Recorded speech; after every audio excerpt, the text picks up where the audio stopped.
I'm Julie Wise, and I was Director of Graduate Studies in the History Department from 2021 to 2022. So I reviewed a lot of applications and read a lot of application essays, and just noticed, which applications tended to be successful and which did not, and wanted to share some of those insights with prospective applicants to our program, and also, other programs may have some similar sense of what makes a successful graduate school application essay.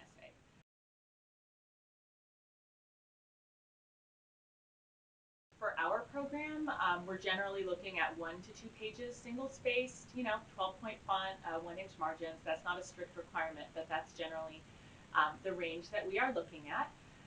And the way I think about the application essay is really that it is your intellectual autobiography, your intellectual journey that brought you to apply to graduate school in the field you're applying with, to work with the scholar at our department that you are interested in working with.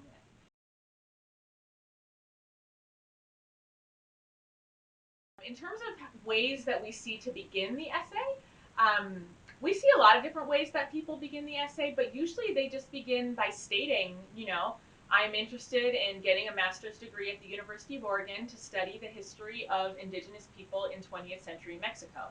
And then put out maybe a broad statement. It might be specific if you're already wrote a detailed thesis as a master's or undergraduate, but historians have explored the role of indigenous people in southern Mexico, as well as northern Mexico, but we know very little about the history of indigenous people in Mexico's cities throughout the 20th century. A general statement such as that. So sometimes we get applications from students where 2/3 of the essay is about their own journey, perhaps some of the obstacles that they've overcome, why they want to get a PhD, but we don't really hear much about their intellectual formation. So I think for many students, their personal experiences absolutely influence what they want to study as a graduate student. And that has a place in the essay for maybe a couple sentences or a paragraph. Maybe your family experienced a certain historical experience that you want to be a part of writing that history. Maybe there's a certain issue that impacted you in your life, something related to your gender identity or something like that, that impacted your desire to write about a certain topic. That definitely has a place in the essay, but I think it's important to contain that to probably 1 paragraph or less, and focus the bulk of the essay on the intellectual journey, wherever that starts for you. So, most of us who choose a scholarly path have a lot of twists and turns in our interests, and we as the committee, or whoever the committee is, wants to hear about those. Don't feel like, oh, I need to have said that from the minute I was born I wanted to write, this master's thesis or this dissertation. That's not necessary at all. But whatever your journey is, the papers you've written, the classes you've taken, the scholars whose work has particularly influenced you, and how that leads you to choose our program with its specific strengths and with the specific advisor or advisors that you hope to work with, that's the narrative that we want. And the way that your personal background fits into that is absolutely relevant, but it shouldn't be actually the majority of the essay. The majority of the essay is your intellectual journey.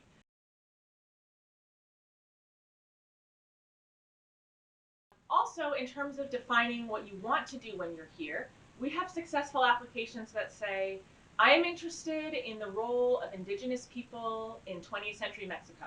So it's like a reasonably defined interest, but it's not like a dissertation topic or a master's thesis topic. But we also have applications that say, I wrote a master's thesis on X, or I wrote an undergraduate thesis on X, very specific thing, and I hope to continue pursuing that topic at the University of Oregon. So it's not, what doesn't go well is I want a master's degree in history, or I'm interested in the history of women. Something that general makes us feel like you're actually not ready for this degree, which is also okay, right? If you start to write this essay and realize that you can't really define your interests, you need some more time. And maybe reaching out to your potential advisor about things you could do to immerse yourself a bit more in that field and develop a more specific interest might be a better use of your time than applying to graduate school right now.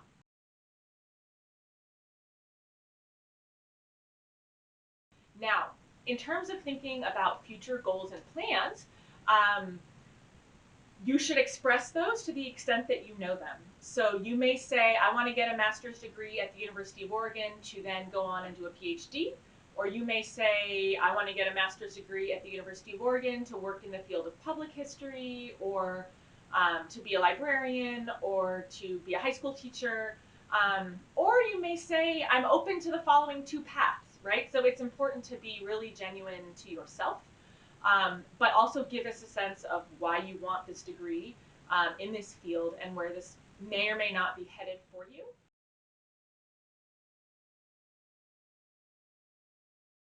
And then finally, probably the last paragraph, we'll talk about why our program is the right fit for you. Ideally, you will have reached out to your potential advisor. You'll say, I've been in touch with Professor Julie Wise, who's interested in advising my project. I also note that these other two professors would contribute a lot to my intellectual journey. That's also a place to look at other programs that the University of Oregon has. We have, at the time I'm making this video, this could change, but right now we have a food studies program across departments. We have a digital humanities program across departments. So you might look more broadly at what the university has to offer and articulate why this is the right place for you. So those are the tips I have right now.